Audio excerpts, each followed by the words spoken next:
ফখরুল ইসলাম আলমগীর ফিডের চামড়া রাখতাম না কুমিল্লার বিএনপির যদি হাজী ইয়াসিন সাহেব ছাড়া অন্য কেউ নমিনেশন লইয়া আইয়ে আমার কাছে যদি আইয়ে আমরা হাজী ইয়াসিনের জন্য আমি কামাল মেম্বরি ছাড়ছি, আমি কামাল মেম্বর পরিবার ছাড়ছি, আমার জীবন দৈবন সবকিছু শেষ করছি হাজী ইয়াসিন সাহেবের জন্য।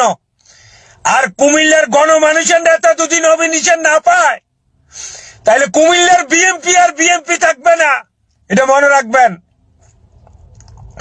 আমি মির্জা ফখরুল ইসলাম সাহেবকে অনুরোধ করব, আমি জনাব তারেক রহমান সাহেবকে অনুরোধ করব, কুমিল্লা যদি হাজী ইয়াসিন সাহেব নমিনেশন না পায় কুমিল্লার মাটি যখন যদি রাখতাম না আমরা প্রয়োজনে দল বিএনপি থেকে ত্যাগ করিয়া প্রয়োজনে আমরা জামাত ইসলাম করব, দরকার প্রয়োজনে বিএনপির জন্য দেশ ছাড়ছি, আবার আওয়ামী লীগের জন্য দেশে নামবো।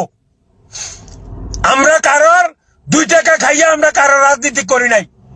হাজী ইয়াসিন সাহেব আমরা কুমিল্লার 17টা বছর মাটি মানুষের সাথে মিশে হাজী ইয়াসিন সাহেবরে বাদ দিয়া আল্লাহ বাল্লা মনি লোক চৌধুরী কন হেডামিয়া, হ্যাঁ হেডামিয়ার এসে নমিনেশন দিতেন। আমি ডিক্লেয়ার দিয়ে বললাম কুমিল্লায় আমার কেন্দ্রের ভিতরে কিভাবে মনি লোক সাহেব ঢুকে এটা আমি দেখবো, এটা আমি কামাল মেম্বার দেখবো। আর কুমিল্লার আওয়ামী লীগের এমপিরও তো আমরা ফোনতাছি না, কুমিল্লা আওয়ামী লীগ চেয়ারম্যানও আমরা ফোনতাছি না।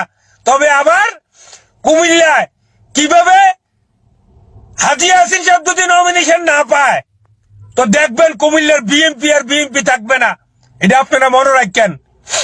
আমি জনাব তারেক রহমান সাহেবকে অনুরোধ করে বলবো আমরা যেরকম ফ্যাসিবাদের বিরুদ্ধে যেরকম 17 বছর লড়াই করছি প্রয়োজনে আবার আরো 17 বছর বিএনপির বিরুদ্ধে লড়াই করব ইনশাল্লাহ। যদি কুমিল্লা হাজী আমিনুর রশিদ ইয়াসিন সাহেব যদি কুমিল্লার নমিনেশন না পায়, আর যারা মির্জা ফখরুল ইসলাম সাহেব আপনি যারার প্রেসক্রিপশনে মনিরুল হক চৌধুরীর নাম বলছেন, আপনাকে আমরা সাবধান করে দিতে চাই কুমিল্লার মাটি ও মানুষের নেতা হাজী আমিনুর রশিদ ইয়াসিন সাহেব 17 বছর আমাদের পরিবার হইতে আমাদের সবকিছু দেখশন করার পরে আপনারা কুমিল্লা আইনে একটা সুনামিয়া তৈরিয়া আইনে দিয়ে দিবেন আর আমরা মনে করছেন ওই বিএনপি করিলাম না। 17 বছর ধরে আওয়ামী লীগের বিরুদ্ধে লড়াই করতে পারছি, আবারও 17 বছর এই বিএনপির বিরুদ্ধে আবার লড়াই করবো ইনশাল্লাহ। আমরা এটা প্রতিশ্রুতি নিলাম আমি কামাল মেম্বার।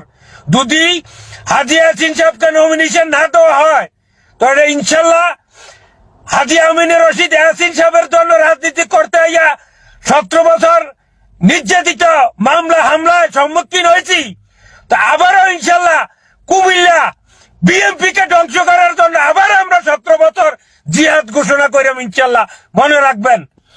আমি জনাব তারেক রহমান সাহেবকে অনুরোধ করে বলবো যদি হাজী ইয়াসিন সাহেবের বাইরে অন্য কোন নেতাকে নমিনেশন দেন তো দেখবেন কুমিল্লা বিএনপি আর বিএনপি থাকবে না, এটা মনে রাখবেন। কুমিল্লার বিএনপি আর বিএনপি থাকবে না।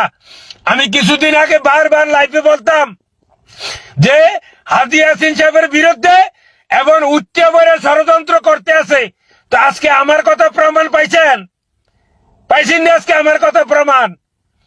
আমি জানি যে হাজী ইয়াসিন সাহেবের বিরুদ্ধে এটা এরকম ধরনের একটা কথা কইব, এরকম ধরনের একটা কাজ করবে, এটা আমি বুঝতে পারছি। আমার কুমিল্লাবাসীর কাছে আমার অনুরোধ থাকবে হাজী ইয়াসিন সাহেবের যারা নমিনেশন ছাড়া যারা আসবে প্রয়োজনে আমরা যে কোনো জন 17 বছর লড়াই করে যখন বাচ্চা থাকতে পারছি তো মনে করেন ধরেন আবার 17 বছর লড়াই করব।